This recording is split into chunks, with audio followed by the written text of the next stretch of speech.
Well, hello and welcome to Bethel Online and our Daily Hope devotionals. All this week, we're kind of unpacking last Sunday's teaching. We looked about those who seek power and talked about what the Bible says about politics. And it was pretty surprising, I think, for some to realize that not only does the Bible clearly state that government is God's idea, but God had some really clear words to share to those who hold power out of Romans chapter 13. And it's important to understand that while government is God's idea, it doesn't mean the behavior of government is God's will. It's not the same thing. Political philosophies aren't from God, but the concept of civil government, of civil authority, was established by God, just like the family and the church, marriage and the church.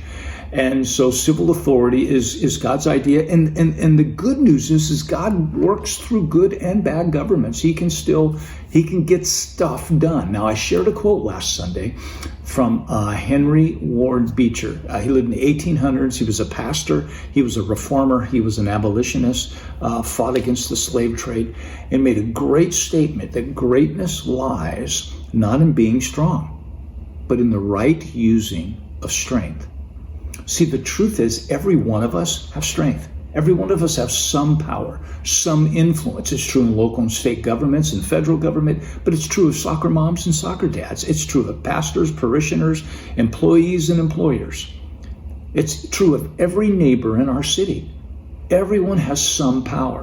Where Laura and I live, we have these doves. They love hanging out, and they hang out in the brush out front, and I don't see them come outside. All of a sudden, they fly up, man. Well, they have the power to startle me. They have the power to wake me up if the window's open and they're cooing outside the window. Whether it's those in high places of politics or whether it's those in your place, we all have power. We all have some level of strength. And the better we get at using it, at using that influence and that power, the healthier and the more peaceful our homes will be, our marriages will be, our neighborhoods would be, and our society will be.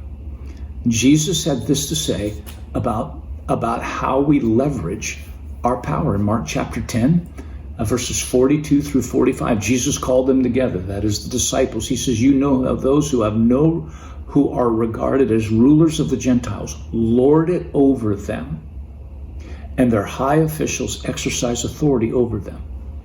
Not so with you. Instead, whoever wants to be great among you must be your servant, and whoever wants to be first must be slave of all. Verse 45, for even the Son of Man did not come to be served, but to serve and to give his life as a ransom for many. If you read up a few verses, you discover Jesus' disciples are talking about positions of power, and they want them. And Jesus, hey, when you come into your kingdom, these two brothers, James and John, let one of us sit on the left of your throne and one of us sit on the right of your throne. Hey, this seems pretty reasonable to us, right?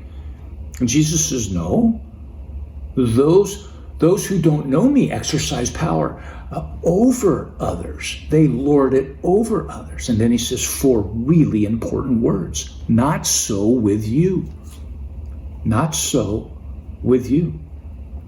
Jesus teaches that greatness doesn't lie in lording it over others. I mean, in his day, most leaders held the masses hostage with their power. It was far more about control. But Jesus came to actually lift people, not lord his power over them. Well, I'll just leave you with brief thoughts today on the right use of power, no matter where you find yourself today. The first one is recognize you do have power. Recognize you do have influence.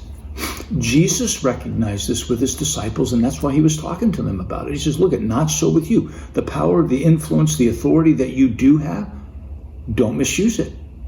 When we don't recognize the power of our words, our actions, and our decisions, when we don't recognize that, chances are we will misuse our words and our actions and some of our decisions.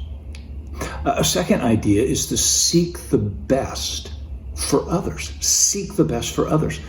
More times than not, we mishandle our power and we mishandle our influence when we put ourselves ahead of other people. That's why the Bible so often talks about not doing this.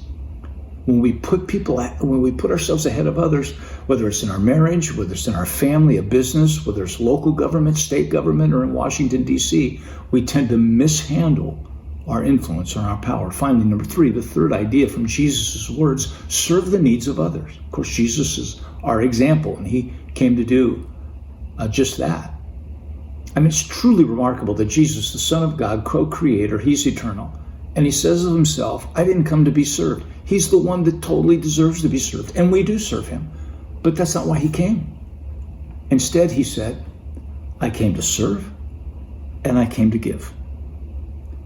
Those are 2 powerful words that will change your life and mine. And it will change the lives around others. These are 3 ways that we use power correctly. Thanks for tuning in to Bethel Online Daily Hope. God bless.